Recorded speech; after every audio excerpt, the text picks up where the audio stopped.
Hola a todos, ¿cómo están? Yo soy Profe Tyner y esta es la esquina española. Hoy vamos a hablar sobre verbos del presente. Today we're going to talk about present tense verbs. Let's get started. So the very first question is, what is a verb? A verb is a linguistic way of representing an action. They can be super active, like running, jumping, sprinting, carrying or weightlifting, right? They can also be relatively passive, like thinking or sitting. They can be almost considered inactive, like being or existing. All of these are verbs, and they're all done by some noun. The noun that completes a verb, or the noun that actually does a verb, is called a subject or an agent. Now, if I toss this napkin or this eraser, the verb would be toss. You can actually see it, right? That's the action. That's the event that happened. There are two nouns in this sentence, I and this cloth. You would all agree that the cloth is not throwing itself, right? I am the one doing it, so I'm the agent. What I just did was conjugate a verb. To conjugate means to change a verb or alter it somehow to match a subject or to match an agent so that the sentence makes sense. Another example, a verb such as to be, right? To be is what's called infinitive. It's just a verb, it's just hanging out. No one or no thing is doing the being. However, if I say, I am a teacher, that would be a conjugated example of to be. So our subjects or our agents really need to conjugate the verbs in order for our sentence to make sense. Because I cannot say, I to be a teacher and you to be a student. Right? It doesn't make sense. Likewise, our conjugations need to be correct because the sentence also wouldn't make sense if I said, I are a teacher and you am a student. Today we're going to learn how to conjugate some simple, regular, present tense verbs in Espanol. So the first thing to know is that all verbs in Spanish, so all words that describe some sort of action, end in AR, ER, or IR. There's no other ending for a verb in Spanish. And if those last two letters, AR, ER, or IR, are connected to the verb, and there's nothing else, that means that that verb is infinitive. It's just hanging out, kind of like to be in my earlier example, or to run, or to jump, or to exist, right? The way they conjugate it is different than in English, and that's where we're gonna start today. So, the very first thing to do is think of a verb, and we're going to do one verb for each of the three types of verbs, AR, ER, and IR. Today we're going to start with hablar, which is a Spanish verb that means to talk or to speak.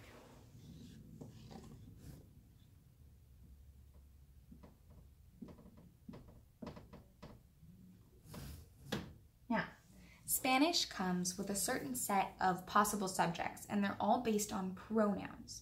So even though you can say that that person over there is speaking and person isn't a pronoun, it's going to correlate or correspond or go with a certain pronoun.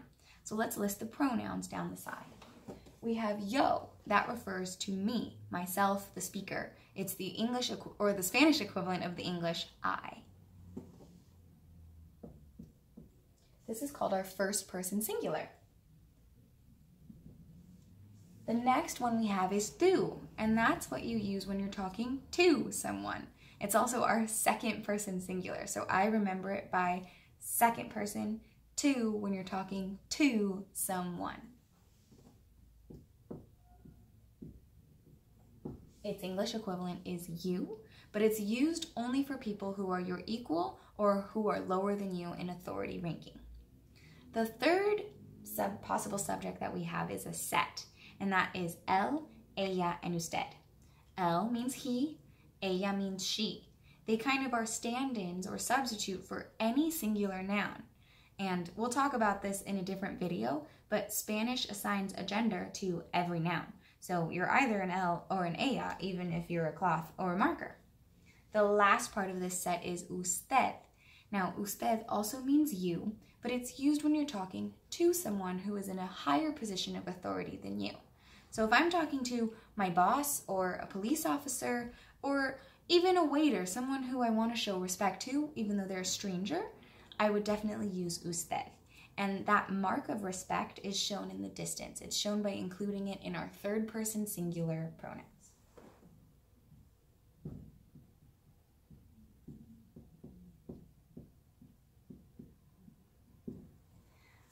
The next set are all of the same ideas, but plural.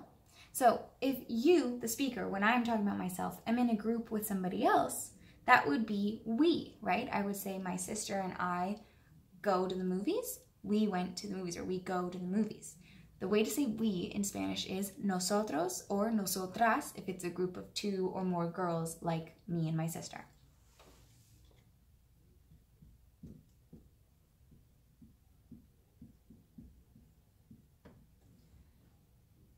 If you ever see me use the at symbol, that's because it can be either O or A in Spanish. We're going to skip the second person plural because it's not really commonly used in the Spanish-speaking world. If you go to Spain, let me know and I will hook you up with all the information about vosotros, but for now we're going to skip it. The last one, the third person plural, is this idea of él, ella, and usted, but plural. So we're talking about multiple boys, they, or multiple girls, they. That includes nouns, right? I could say that group of girls over there. That doesn't mean they. It's that group of girls or that group of boys.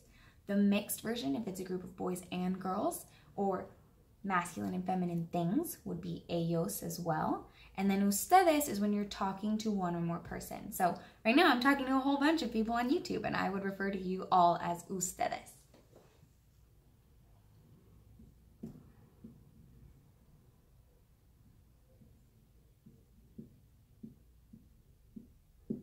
So now that we have all of our possible subjects lined up, we need to learn how to actually conjugate this verb.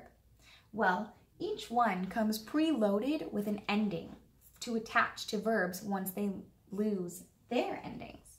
That's the first step in conjugating. You chop off the ending. So we don't really have hablar right now, we have habl, and it's just hanging out. And it doesn't like being habl for long. It wants to attach to an ending so it can sound prettier. So let's learn the endings for AR verbs. The ending for yo for an AR verb, in other words, the ending that yo comes coded with and will slap onto any AR verb, is o.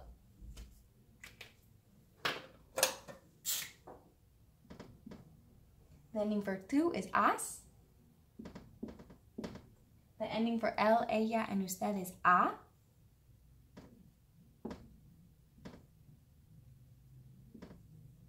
For nosotros, it's amos.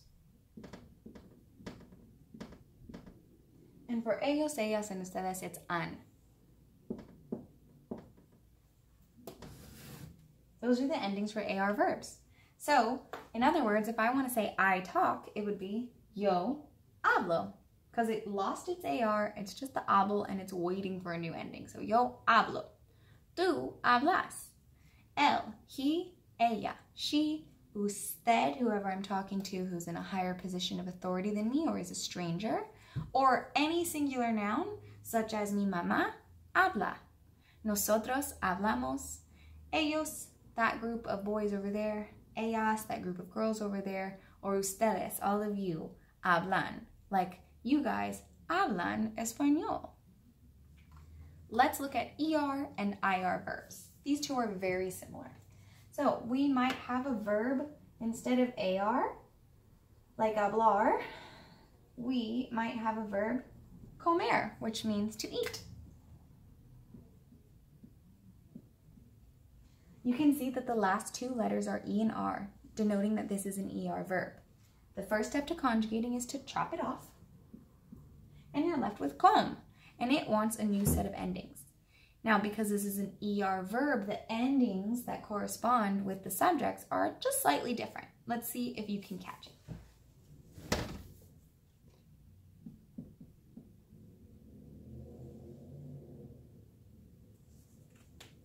The ER endings are yo has O, tú has S, él, ella, and usted E, Nosotros hemos.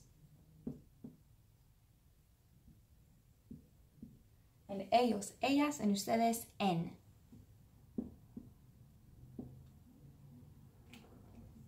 So if I want to say I eat, it'd be yo como, tú comes, él, he come, nosotros comemos, and ellos, that group of nouns or that group of people over there, comen. So if I want to say the dogs, for example, that would be los perros, because it's plural, and because I'm not in the group of dogs, and I'm not talking to the group of dogs, it'd be comen. One more set of verbs to learn. It's the IR verbs. So let's erase comer. And we'll get a regular IR verb like vivir, which means to live.